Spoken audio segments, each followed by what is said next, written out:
All right, today this is going to be a short video. I'm going to talk about patents associated with meta-analyses and systematic reviews. I'll just be straightforward with you guys. I did not spend much time investigating these. My motivation kind of originated a few months ago when I was trying to figure out the origin of a claim for my meta-analysis course where, catnip is 10 times more effective than DEET. Turns out that claim was folded in a patent for the longest time. And so that whole process really opened up my eyes in this new corpus of literature out there that I had never really been exposed to. And it really has a neat structure, because if you're trying to make a claim for intellectual property rights over a method, you really have to devise an elaborate architecture to describe what's novel about what your method is, what you're claiming is something that needs protection. And so today we're just going to look at some of these associated with meta-analyses and systematic reviews. And you may not be surprised, or at least if you're a research synthesis methodologist, that many of these patents are associated with automating the entire process from end to end, extracting data, finding studies, extracting data, and then providing summaries, either at the meta-analysis level or at the systematic review level. And so before I start, I'll just give you a little bit of insight in how I found these things, which is not incredibly sophisticated. I just went on Google Patents and I did a search for meta-analysis and systematic reviews, and I admittedly did not find much. But of the three things that I picked, I thought they were kind of interesting to look at. My goal was to first assess whether or not they were actually about meta-analyses and systematic reviews. Sometimes these terms get thrown around and used in different ways in different disciplines. But I think I converged on three that are actually about what I mean, what we conventionally mean research synthesis-wise in meta-analysis, as in calculating effect sizes, study outcomes, and then taking weighted averages of those things, or a systematic review, which you're trying to systematically find studies in a repeatable way. And before beginning, I'd like to also say that I really know nothing about patents whatsoever. I'm not going to make any weird claims about scientific philosophies and open science when it comes to this kind of stuff. To me, I'm just curious in how people have previously tried to devise this entire pipeline of automating the full process from start to end.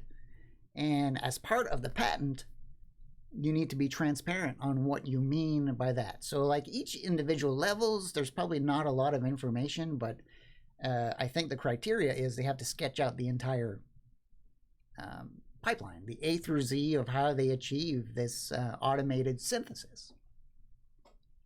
So the first one I'm going to talk about is this US patent, which is the oldest patent that I got on my list here, which is done by Dr. Chen at Drexel. And he's pretty famous for doing a lot of these detecting and visualizing scientific trends. He has this software called CiteSpace, which is highly cited. And so this is totally in his wheelhouse. I was surprised to see that he pulled together this patent, which has been around for a long time and is not set to expire for almost another 10 years. I don't know if anything has emerged from this or what his motivation was to patent this, but the patent is full on trying to do a fully automated systematic review. So the title is System and Method for Automatically Generating Systematic Reviews of a Scientific Field. And if you read through it, it's actually fairly interesting. Again, one of these criterias for the patent is to describe the architecture of the method, and that's meant to provide the novelty of the tool, which I think is how you express these claims of novel intellectual property. And so here, for example, what he sketched is, you have like text reference, source material, which gets sliced up into different parts of information. Like he's really interested in time trends and variation in research, like meta science stuff in terms of like citation networks and all that kind of things. But then, converting these things into classifications, labeling of information within studies, which is an important part of systematic reviews. And then finally, generating a systematic review, which includes summary statistics. He takes it a step further. Again, he's really associated in like knowledge networks and citation maps and all those things of how ideas are connected to one another. And so, yeah, feel free to have a look at this. This is kind of a neat thing. I really don't know what stage he's at in implementing all this stuff. To me, gaps in what is missing from this is like from what we typically perceive in a systematic review is quality assessment. I didn't see any of that in the patent here. I imagine quality assessment is super tough to do if you're just doing associative networks, right? You're like matching words between studies. That's one way to go about developing associations. Citations is another way to develop these networks and associations, but none of that provides information on quality, at least conventional perceptions of quality of research, right? That requires many items of assessment. But nonetheless, I think, congrats on trying to push this thing through. I imagine it's going to be amazing if he actually follows through on the promise of this this patent. These next group of patents, though, are a little bit off. Not because of their origin, but just because they're very ambitious and they are not described in full detail, and so it makes it very difficult to assess whether or not they're tractable. One is expired, and the other one is very fresh. And let's start with the expired one, which is a Russian patent. And this patent, the title of this is totally ambitious, right?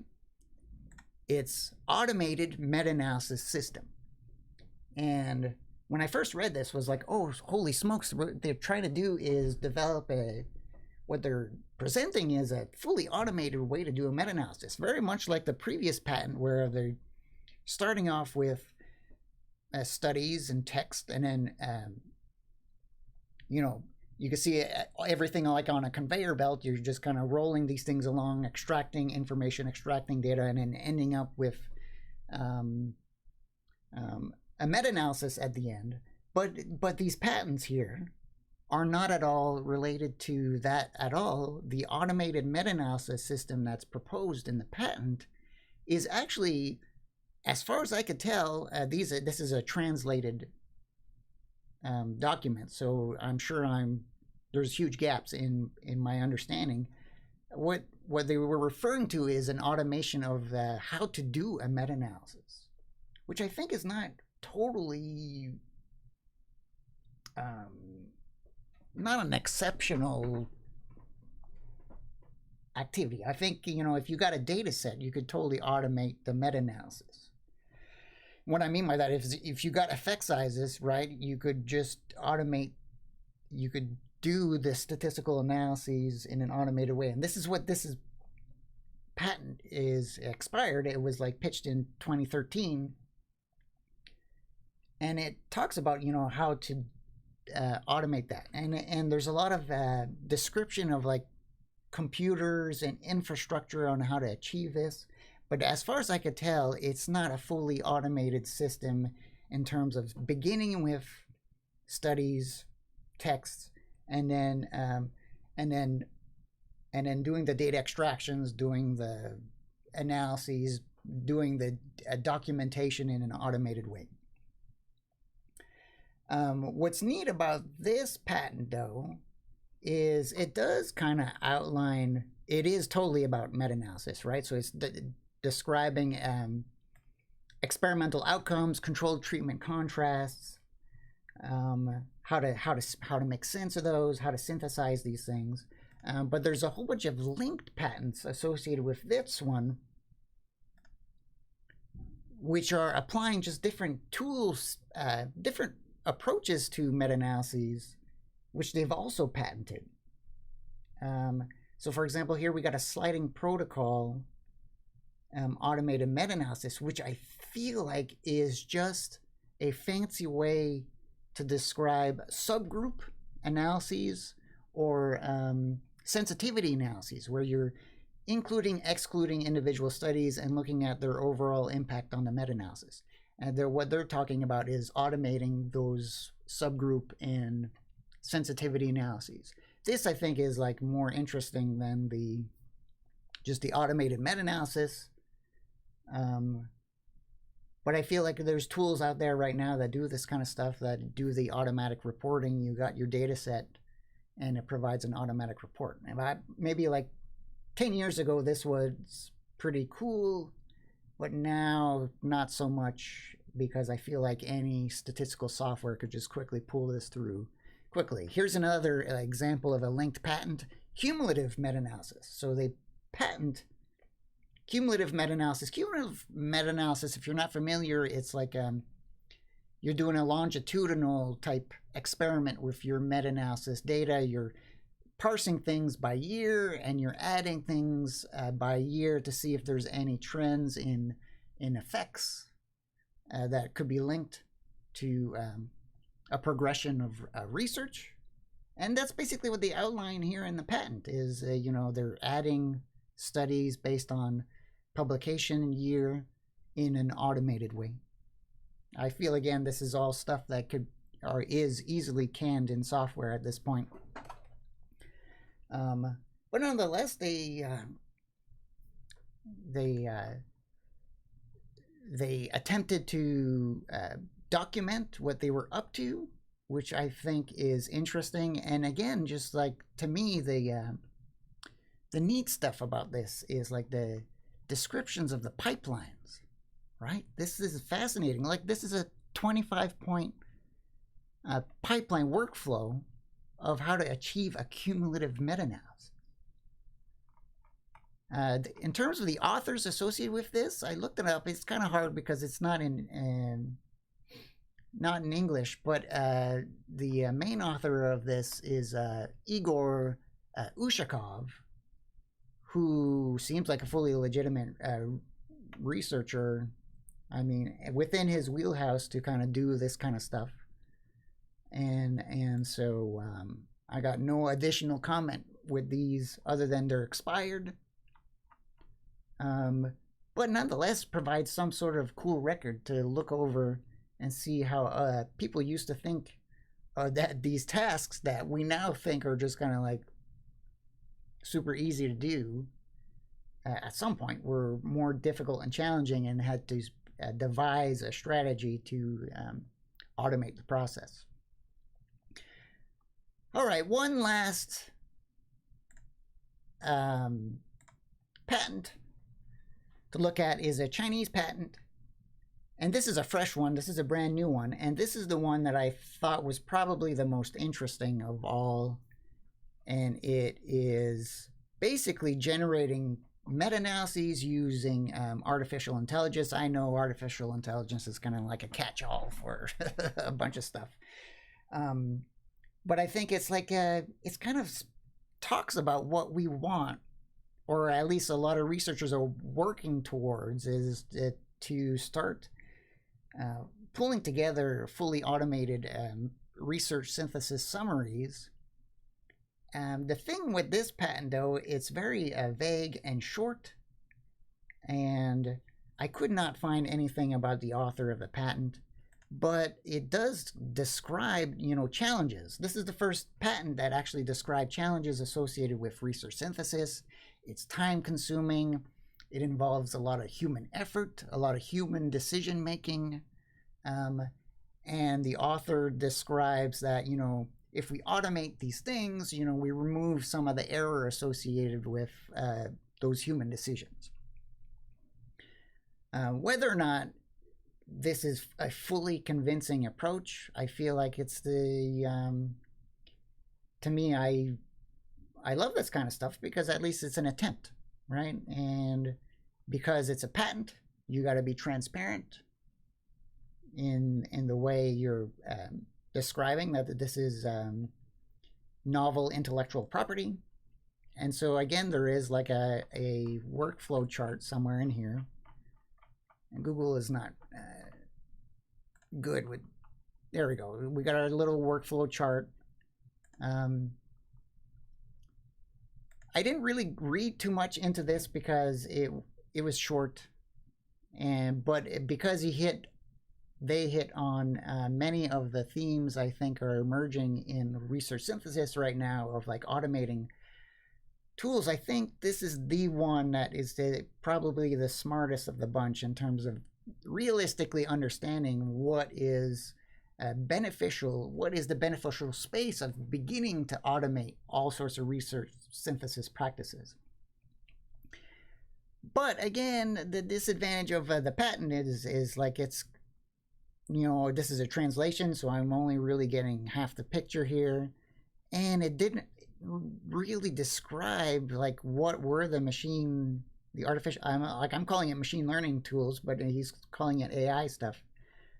There's really no in-depth discussion of like how that stuff is achieved. It's more like a problem sketch, right? They've outlined A through Z what needs to be done, but there's no description of the mechanics or the acrobatics involved in achieving a lot of these little decisions, right? So like one of these is like obtain the title and figuring out the features and keywords associated with the study title to then begin a search. And so it's really rudimentary in terms of outlining what needs to be done to achieve a synthesis. But I think a lot of the ingredients in getting this done is all there. So that's it. This may have been a totally silly video. I didn't know what else to do today other than look at these things that I discovered a few months ago, which I thought were cool, and then put them on your radar just so you know that there are textual descriptions of people trying to automate the entire research synthesis process. It's an exciting time in the discipline because we have the tools. I mean, everything is here to actually start doing this. And so I'll just end the video at that. If you find any other patents, just put them in the discussion comment section at the bottom of the video, because I like to read these things just for fun, because it's cool to see how someone formulates the architecture to achieve one of these things. All right, well, that's it. Take it easy.